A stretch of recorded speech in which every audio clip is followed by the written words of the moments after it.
forward.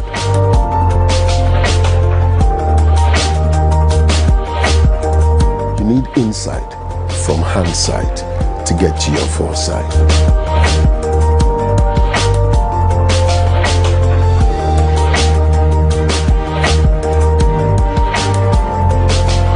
Direction is critical, important for your success.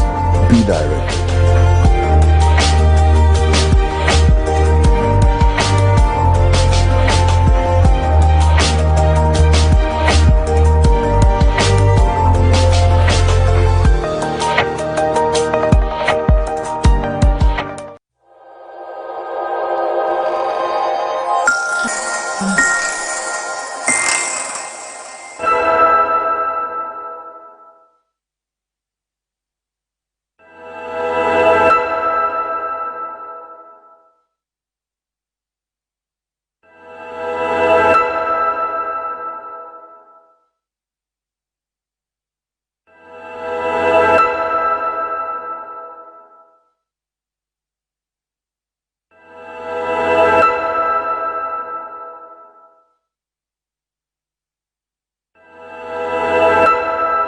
Come back to your screens. I'm excited today to come and share with you important nuggets of leadership.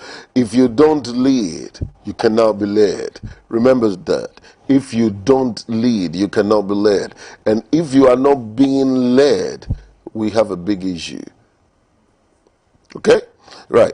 Through the Leadership Season 1 episodes I shared with you, I think what is resonating with me at this very moment is we were born to lead. Everyone was born a leader. Okay? And I've come here to answer some few questions that a lot of people who were watching the first episodes were asking.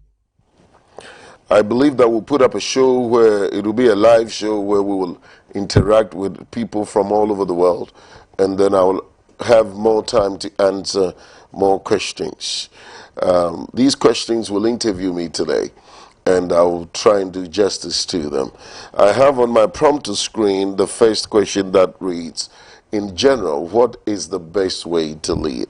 I'm sure it will be on your screens. If it is not on your screen, for those listening through audio, that is why I repeated the question.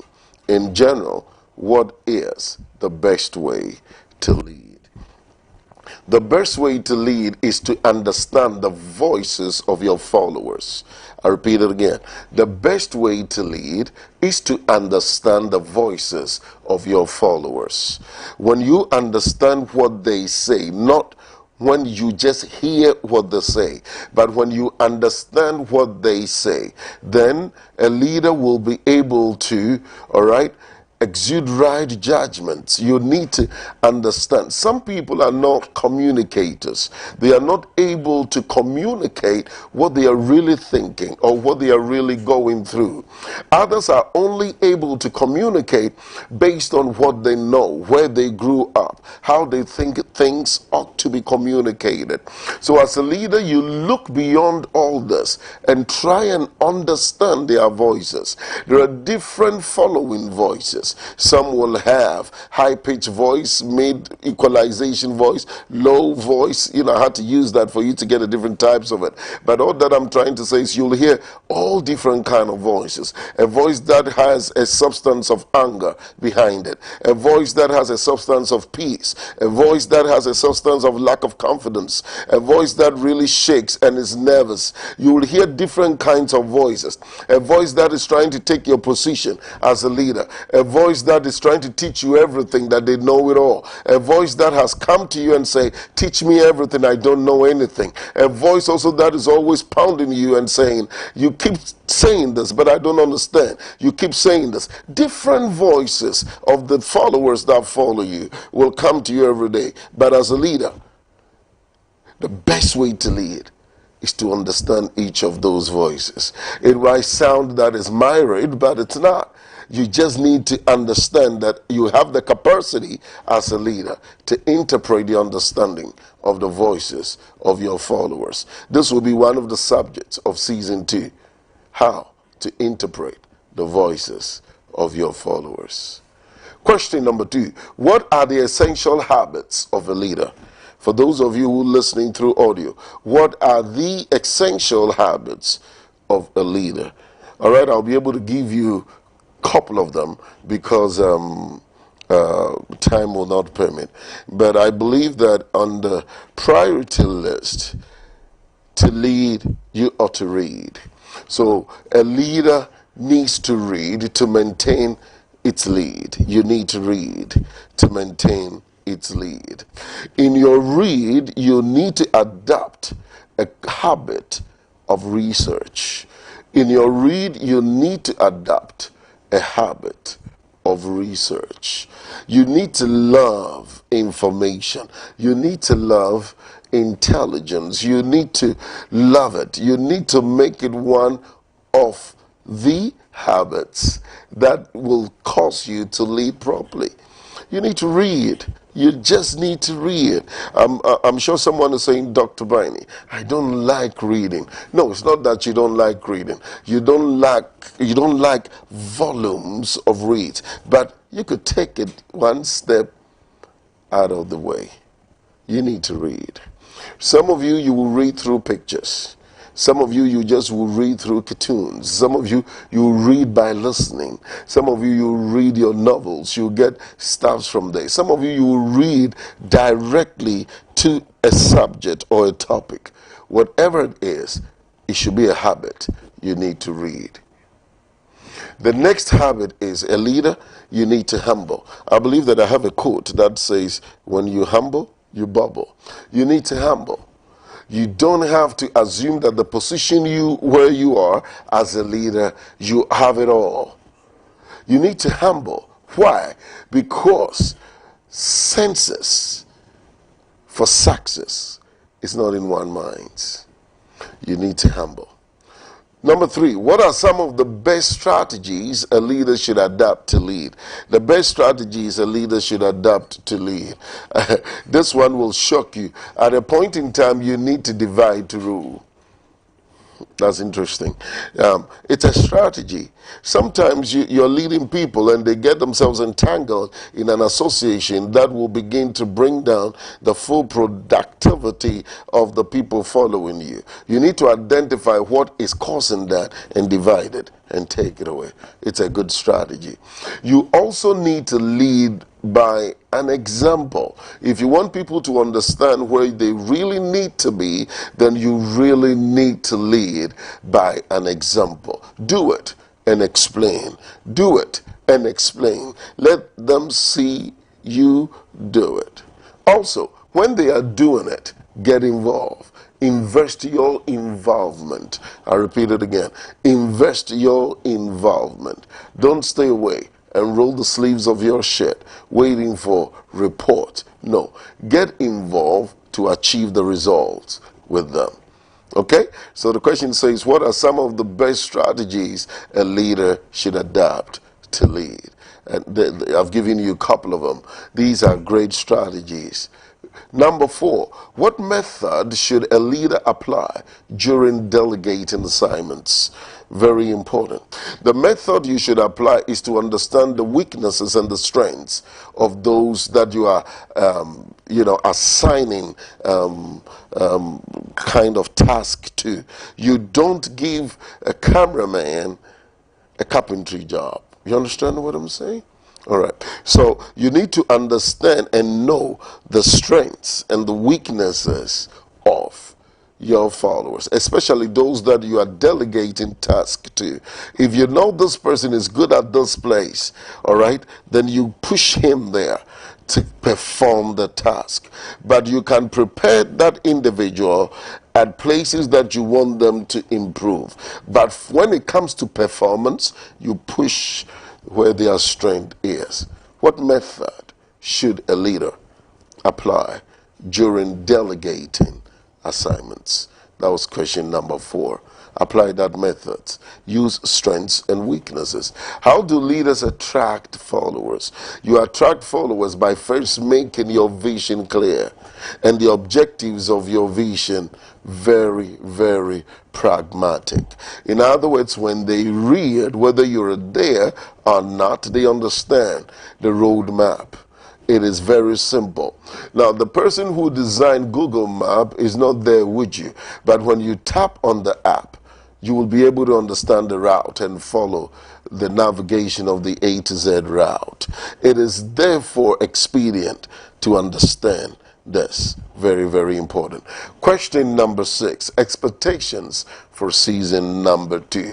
I don't think that should be a question that I should answer here, because it's going to go into some kind of discussions that we are about to deal with. So this is really not a question. We're going to talk about this, all right? So I plead with my producer to take it off screen. It's really not a question. We're going to deal with that. Okay, so whilst you're listening to me, basically, I'm trying to let you understand that everyone is a leader. Everyone is born a leader. You are born a leader to lead in your paradigm. Some of you will lead and not have direct followers. People will follow you from afar. People will follow you from a distance. So whatever you do, apply the qualities of a leader. Because when you're alone, someone is watching you to follow you. I'm going for a break. When I'm back, I'll break down more information for you through our discussion. Stay tuned.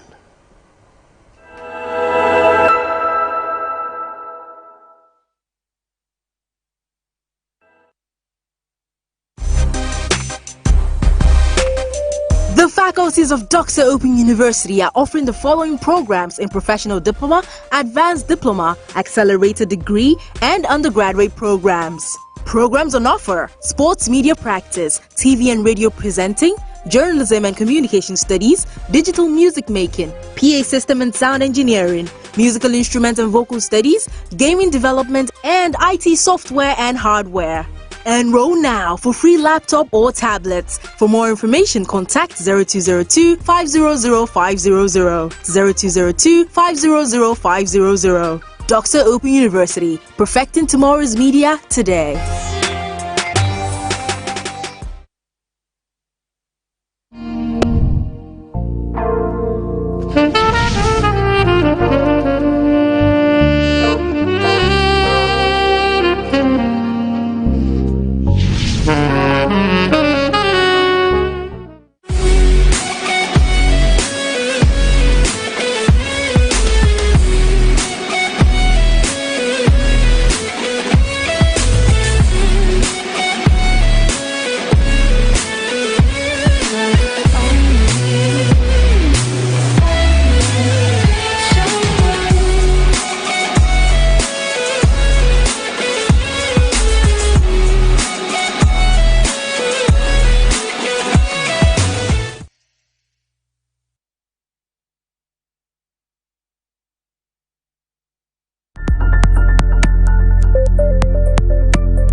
So welcome back from that short break. You're still live on Leadership Embassy with Dr. Kuku Baini. My name is FM, and for this very segment, I will be asking the questions that has been bothering your mind since the beginning of season 1. I'm sure for the past 4 months, you've been enjoying series of educative leadership approach by Dr. Kuku Baini. My name is FM, and Good afternoon, Doc. Good afternoon. How are you doing? I'm good. Yourself? I'm super duper well. It's great to be with you here. Yeah. It's a privilege. I always like when we have to come and interact to teach. Sure. Yes. It's been a great season one, and we must commend you for the work you are doing when it comes to leadership. I think that the grease of the grace goes to all the production team. They've made it possible. The executives of Leadership Embassy and all the production guys and girls, made it what it is till now. Sure. One question that I'm sure many are asking themselves, and I would also want to ask you, has got to do with ruling and leadership. Right. Yes. Right. So should we say a ruler is a leader or a leader is a ruler? How do we explain these two scenarios? Right. A leader is a ruler. Okay. But a ruler is not necessarily a leader. Because a leader leads with rules and regulations. And wherever people are, you have to give them some kind of constitution, some kind of rules that they could easily adapt to it. And the rules should be relevant so they can resonate to it and adapt to it so it does not become an impediment in their way, so they could easily transit from where they are into the change that the leader requires of them. And so when you want to bring a group of people from one place to the other to really achieve the definition of a change, you need to strategically rule them. That's what it is. You can't let them do what they want to do, because you want to take them to a place and change their habits there. For example, if you live in a project place or cancer flat place, where they say it in UK, and here affordable housing place where everybody's just doing what they want to do, and you then want to change their lifestyle for the better, you can't go and then let everyone just do what they want to do. You have to rule them with a prudent regulatories, so they could easily move from where they are to that better place. So a leader invariably is a ruler, but a ruler is not a leader. In other words, you could be in a place and they could just call somebody to come and rule you, and he doesn't need skills to lead. This is direct instruction. And so it could be a hard taskmaster and comes and say, hey, do this, but does not have skills to lead. Wouldn't that be like imposing on the people because there are no leadership skills? Yeah, basically, if someone is ruling you, there is some kind of authority over you, whether you like it or not. Some kind of your free will is taken away from you. So that ruler, depending on the style of that ruler, but whatever way you put it, under the light or under the candle, you're being authorized. You're being authorized. Wow, that's great then. Failure, one thing I also want us to talk about is about failure. And I'm sure failing is part of the life process. Definitely one needs to fail at a point so that he can come back and strategize again and move forward. When this happens to a leader leading a group of people, how will such a person deal with the situation? So you mean, how will a leader who fails deal with the situation? Okay. It is, let me use this word, it is designed for you to fail in the quest of your journey for your destination. It is designed for you to fail. Because I always say this, the intelligence in failure is the prerequisite intelligence for fortune. That's the way I put it. And so you shouldn't be scared to fail, all right? But you could manage yourself not to fail, all right? You should not be scared to fail, but rather you manage yourself not to fail. But per your question, you have failed. Yes. First of all, you own up. You take up the responsibility as a leader that I have failed. At that moment. At that moment, you surrender. You say, I messed up. Okay, so that's the first thing you do. You identify and let people know that, hey, I've messed up. Number two, you need to identify the causes that propel you to fail. You need to sit down and reflect that what really happened, what are the essentials that contributed to my failure. Failure is a great experience teacher. So you need to learn from it. You need to let that teacher teach you. So what really happened that I failed in this place? Was my thinking twisted or talented? What really happened? All right, so whilst you take that second step, then you go to a third step. What can I do not to be able to do this again, or not to put myself in this position again, so that so far as this element of failure exists, I will rule over it as a leader. So when one fails to own up to a mistake or a failure, regardless of whether the person is leading or not, he or she cannot be described as a leader. That's a great question, but in terms of leadership, one of the great qualities of a leader is to be able to say, I'm sorry, and mean that you're sorry if you make a mistake. You know, it's a quality of you. If you are defending every wrong, you're not a leader, I'm sorry. You can't lead people because you don't have the quality to teach. Now, let me give you a very simple example. You defend every wrong, and every follower behind you also defending every wrong. Where will we be? We'll be animals. Because everyone say, I'm right, I'm right, I'm right, I'm right, I'm right. You understand what I'm saying? All right, so where you're wrong, you're wrong. Where you're wrong, you're wrong. And if a leader cannot admit that he or she is wrong, we have a big issue. We have a big issue. We have a big issue. Now, let's come to society, making the society great and relevant. Now, how do leaders make relevant impact in society? I'm sure definitely they will make an impact, but that impact should be relevant. Yes, a leader will make a relevant relevant impact, I beg your pardon, in society by understanding the trends that are really, we call it driving force, driving the society. All right, you cannot be a leader and you cannot know what is driving the masses. You cannot. It would just not work. All right, so if you are leading a society, then you need to understand the driving forces of that society. You need to understand the driving force of their purchase power.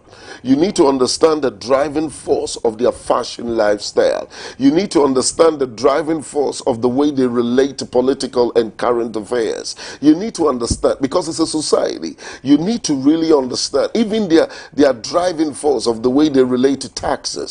You really need to understand so that you'll be able to lead them very well. Now, to make an impact, whilst there is an understanding, that understanding then turns into knowledge. When you have that knowledge, it means now you know of. All right, you know of not because you read, you know of because you studied. When you read, you get knowledge, but when you study, there is understanding. And okay, great. So now you know of because you studied. You've studied. You are aware of the enemy. You know where the enemy is hiding in the ambush. All right, so you can gather yourself the right weapons to face the enemy. Whilst you're able to gather the right weapons, which is the next step, and you release the weapons, you make an impact, a relevant impact in society. That at least, even if you are not around at that moment, your followers can say, indeed, I was there. This leader was there and made a great impact. Yes, you don't really lead with your persona. You lead with your voice. You lead with your thoughts. You lead with your ideas. You lead with your vision. You lead with your missions. You understand? So you need to understand that these are the formulas. That's what I'm teaching you. Yeah. All right, so you've been watching Leadership Embassy with Dr. Kuku Baini. My name is FM, and you've enjoyed season 1. I'm sure you've learned something. The questions that have been bothering you, I'm sure today Doc has been answering them bit by bit. And you cannot just wait for season 2 to officially kickstart. But we have a lot for you in store, and we have a film, let's say we go for a break, and then when we are back, there is this question that Doc is ready to answer for us. Wait for season 2 questions. We'll be back after the break.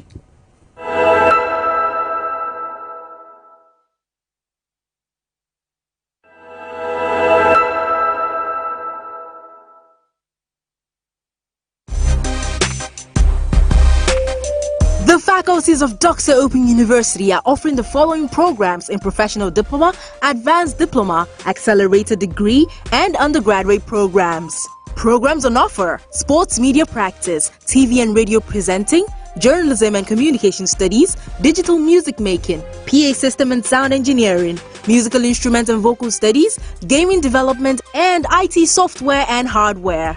Enroll now for free laptop or tablets. For more information, contact 0202-500-500, 0202-500-500. Doxa Open University, perfecting tomorrow's media today.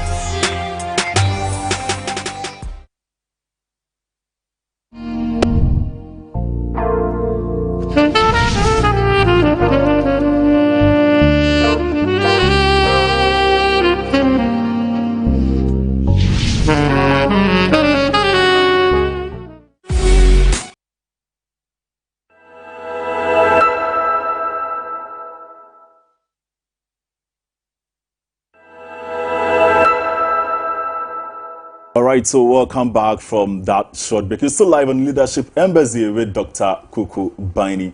Doc, there is this question I want us to deal with before we move to follow-up questions with season 2. The youth of today. And I'm sure many have different lifestyles, modernization have taken place, and we are learning more from the outside world. Our culture is not being practiced and all that. As a leader of a society, especially in Ghana here now, how do such a leader direct and shape the youth of today?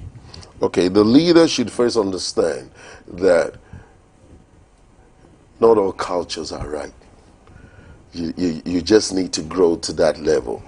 If you don't grow to that level, you will try and choke them with cultures that are not right. You will try and choke the youth with cultures that are irrelevant. Okay, time changes. The Stone Age was an age. Yes. The Ice Age was an age.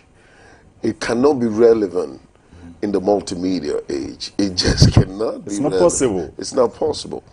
So to really lead the youth of today, you look at the trends of their lifestyle. You correct the ones you need to correct, and then you courage the ones you need to courage. It's not everything the youth is doing that is off the mark. You understand? And most times, if people live in a different dispensation and they don't do something that is wrong, you will not be able to know the right thing for that dispensation.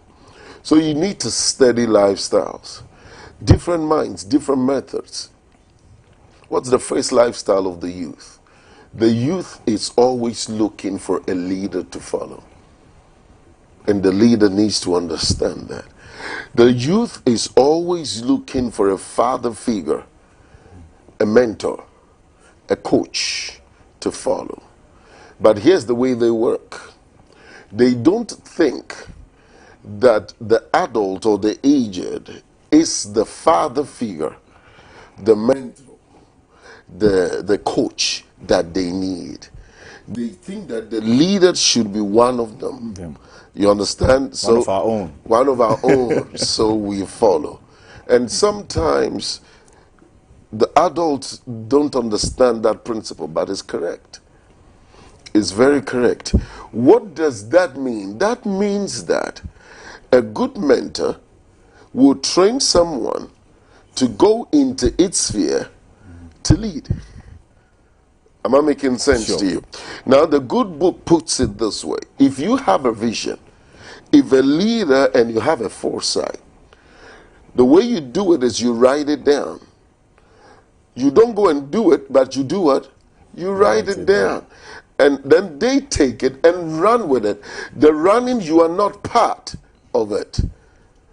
All right? So by them running, one of them will lead the run. Definitely. And the rest will follow. But the one leading the run picked up what you wrote down. And that's critical. So if you are not in their age group, when even they are having fun and you get there, they will stop. Definitely. They will stop. But if their age group, they are having fun, and one of them jumps on a table, they will begin to hail that person. You understand? Sure. So the wisdom is, you take one of them and you just train them how to lead them successfully and how to lead them right. That's actually going to be difficult for a leader to do, because you feel like, why am I there and I'm giving a bit of my authority to one of them to lead? Wouldn't that be disrespectful in a way to the leader? The best way to lead is to watch people lead. That's what life is all about. If I can play lawn tennis, and I have gotten to the stage where I'm really good at playing lawn tennis, I'll give you, let me do a little detour. I give you a little example. I knew a friend. He could sing very well, and then his daughter can also sing so well. And this is a true story. And they were invited to a wedding.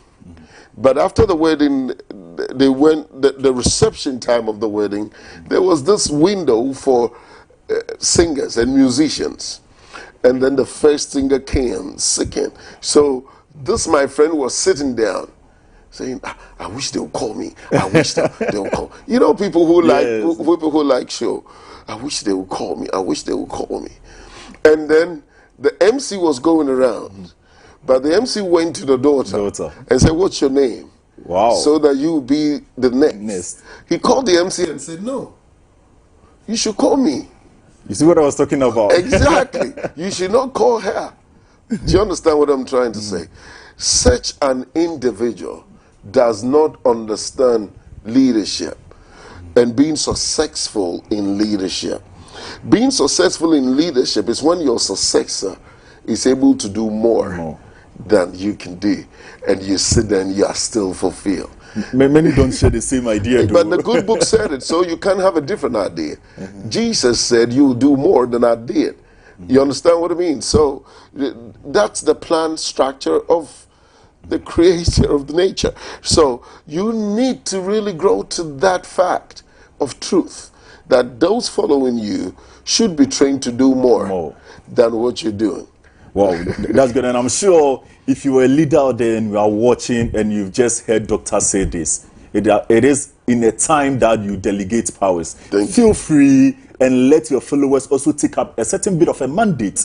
Because many a time you cannot be everywhere at any point in time. Sometimes you need to delegate powers. So let those following you also feel that at least they are a part of the journey process. You're still live on Leadership Embassy with Dr. Kuku Bani, and I'm sure over the last 3 to 4 months you've enjoyed every bit of season 1. Now, it's time to focus on season 2. Yes. How will you describe season 1? Season 1 was packed with fundamental knowledge of building a leader, identifying who a leader is. Build yourself as a leader and stay in that position, maintain that proponent position. And season 1 focused on those kind of acumen. You know, it focused on, was teaching leaders what to do to really declare yourself as a leader. Yes. Season 2. Season 2 is going to take a different dynamic turn. We cannot just wait. It's a different dynamic turn. Season 2 will be filled with a lot of demonstrative kind of presentation. All right, where I believe that if you demonstrate a lot of things, it stays with people. The old adage says that is it what speaks louder than words? What do they say? Actions. Action speaks louder than words. Yes. I put it this way: that acting, proper acting, Okay, speaks not just acting, proper acting. yeah, it speaks louder than words. And I'm thinking of that we will deliver messages, and then you'll see an acting side of it. It will be one of the dynamic changes in the way we will bring across leadership nuggets to people. You get a group of actors in the studio, all right, really acting the script of the leadership subject that I want to teach. So is it going to be that we are not going to see more of you, but rather more of the actors? Oh, I'll be with the actors, Okay. and if I'm compelled, I will also get up and act. You understand? You understand? But that will be one kind of trend, you know. We will also be looking at subjects like leadership resilience, leadership solutions. You know, I believe that a leader should, I'm going to make a strong statement. Okay. I believe that a leader within a quarter, Q1, of your year should put your hand on your chest and say that I've raised leaders. I believe in that. And so we'll teach people how to raise leaders. With my heart, I took my time to share this with you. We teach people how to raise leaders. If you don't do that, whatever you will build cannot be sustained. Cannot be sustained. Sometimes I like referring to the good book because that is where the fundamental wisdom is. When the whole world was created by the Creator, the next thing he did is he put a leader over the things of nature. Wow. I'm short of words, and I'm sure viewers cannot just wait for this to happen. And how long is the season 2 going to take? Yeah, we're also going to have 10 episodes Okay. in season 2, and but in between the episodes, we might have to have Leadership Embassy Extra or Leadership Embassy, like how it's happening. like how we have a Leadership Embassy interview today. Yes, sir. All right, so just to bring a variety. Variety is key for creativity. So we're going to have 10 episodes for season 2. And when is it starting? I believe that my producers have put something together which I'm really excited about. They said that before I take over and start season 2, they want to do something as a preamble for season 2. And so they will have Leadership Embassy News. Wow. Yeah, exactly. Which will then look into the episodes of season 1 and turn it into news items. You know, and then put it out there. So even if you miss the entire season 1, in the Exactly. next 2-3 weeks, you have an opportunity to. Yes, you'll be hearing it, you know, and you know, and what I really like about that is all the youth are going to get involved and read leadership nuggets as a news item to the public. This is a good one. Will you say leaders of our generation have really done their best? That's of which generation? Your generation? Yes, our generation. That's a good one. Should we say the 21st century generation? Yeah, the 21st century leadership. It's a tough challenge. How? I personally will hit right on the nail. I believe that the leaders did not educate themselves pertaining to multimedia. They did not.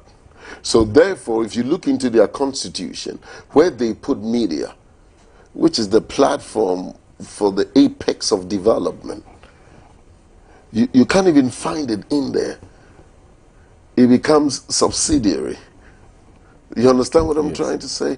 When I was in the United Kingdom, when the leader had a vision of where media could take the country to, and so what they decided to do is to educate every child on the level of information technology. Now, the strategy they did was they offered it for free. And then they offered money for those who go and look for people to come and learn it for free. Wow. It worked so well. So if you fill an application form, you get a lot of pounds. And then almost every child was educated on information technology when it hit humanity. And then they developed it and developed it and developed it. You understand? Yes, sir. So, but if you travel elsewhere, the leader does not even know what a mouse is. All right. Okay, that's just below the belt. But if you travel elsewhere, the leader, they do not have interest in technology, in media infrastructure. They don't have it. It's not, they had to push for it to become part of the curricula. First, it was maths, English, and science. You remember? Yes. Then they had to push to add ICT and others to it. You shouldn't even say, these are basic things for living. Basic things for living. Before telecom developed, mathematics have not developed. Media did not just evolve. It was there before science. Media is what helped science. If binoculars is not there, how could you identify that bacteria? Exactly. That binoculars is media. You understand? Once again, the good book says, you know, it says a good word was preached, and many were the multitude that published it, and publishes media. So you need to take it serious. The leaders need to take, because that is its century now. That is its century. Personally, now let's do personally as Dr. Kuku Baini, as a leader. Yeah. What are some of the challenges you have faced, and how have you overcome them? One of the biggest challenges I've faced is changing a mindset to conform to what you know is good for them. They're so It's stuck. not easy. Yeah, it's not easy at all. They're so stuck in that way, and they've built a belief in a core in that way that this is who I am. This is what I was born for. This is where I'm going. I don't care about anything. That's it. Boom, boom. And so such an individual goes into a group of people and wants to bring, this is me, so everybody should be me. And those are huge challenges. Like, people do not play the work as a team. They just go in and they impose their selfish ambitions on the team.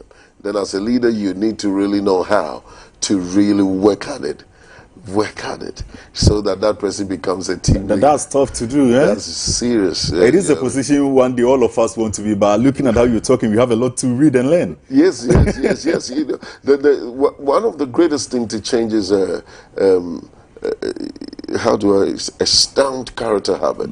It's like a religion. It says, this is me, man.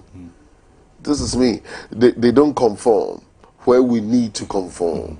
They don't understand why we should conform. Rather than conforming, they say, okay, why? Where? Who? Which? Which? Every day, why? Every you know, they don't conform. But sometimes as humans, we need to conform. If the traffic light says red, we need to conform. And stop. If it says an amber, we need to conform and get ready. All right, so it's part and parcels of life. All right, finally, our time is almost up, and I'm sure viewers are, although you are enjoying, but then we need to go. But finally, what should leaders do when they fail? Okay, like I said, I think we touched a little bit on it. Yes. But, leaders should admit. You see, when you admit you're wrong sincerely, you develop an inner tenacity to help you overcome that wrong. What wrongs like is basically you will not expose them. You will defend them. Yeah. And whilst you defend a wrong, we shouldn't see you do otherwise. All right? So then you become an expert in that wrong. So you become an enslaved to the wrong. So first, the leader should admit. And that is a great relief and release. I'm wrong. I messed up. I always say that if you make a mistake, you have not missed your stake in success. If you make a mistake, you have understand? not missed your stake in success. The leader should accept it and say, I'm wrong. Can you help me not to do it again? First, you have brought yourself out of a place, and then you have impregnated yourself with a capacity that wrong cannot enslave you. Oh.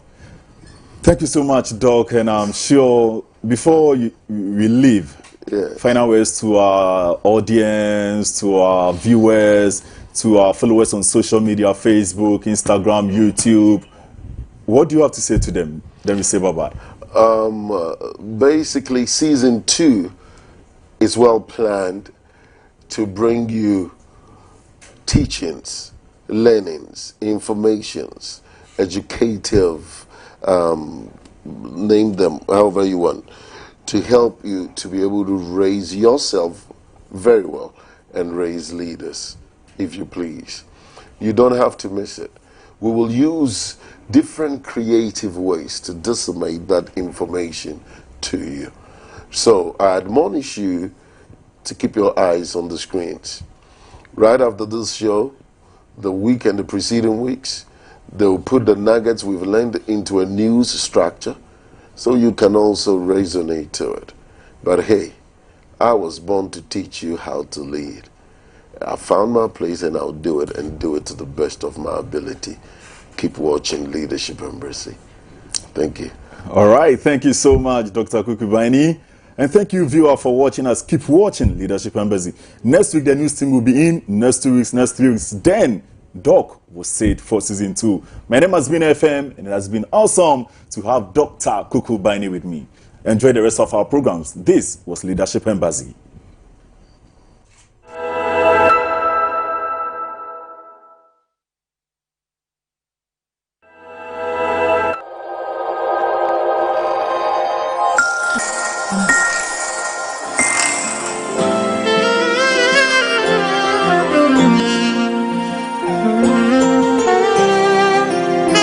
Thank you for watching Leadership Embassy Season 2 interview with Dr. Kuku Baini. You will be enjoying Leadership Embassy Season 2 news broadcast on Wednesday, 29th July 2020 at 3:30 p.m. GMT. Dr. Kuku Baini will be back on your screens with Leadership Embassy Season 2 in the second week of August 2020. Open Room Intelligence is designed for those who need assistance in intellectual knowledge to advance. To be part of these 2 programs, register as a member of Leadership Embassy by calling 0594-808-642 for your membership code. LE Fan Base. To be a member of the Leadership Embassy Fan Base, send Add Me with your name and number to 0594-808-642. LE Content. For Leadership Embassy videos, audio and data content, call 0594-808-642. LE Social. Follow Leadership Embassy on social media at leadershipembassy.org. Kindly share the content. We'll see you next time.